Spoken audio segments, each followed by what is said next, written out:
Welcome to Tenor Tech, where I solve the problems you didn't even know you had. You begin by locking the board base up on a flat bench. This keeps the edge steady so your work is consistent. Once clamped, place the Dakine Edge Tuner onto the mounting bolt and align it so the guide sits flush with the edge. About 1/8 inch clearance prevents gouging. Now choose a coarse stone or file if you have rough burrs to remove.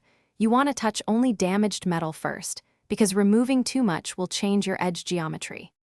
You now dial the tuner to the angle you want. Small degrees matter because they control grip and release.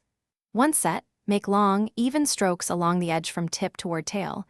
Maintain consistent pressure and pace so you remove metal uniformly. After a series of passes, rotate the tuner or flip the board and repeat on the opposite edge. Symmetry is critical.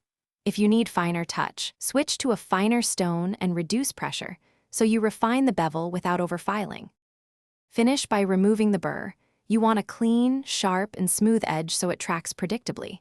Use a fine diamond or gummy stone with light strokes to polish, then strop once with a nylon pad or Scotch-Brite to knock off any wire. After that, inspect the edge with your thumbnail or a magnifier. It should feel consistent along its length. If it catches or feels uneven, repeat targeted light passes at that spot.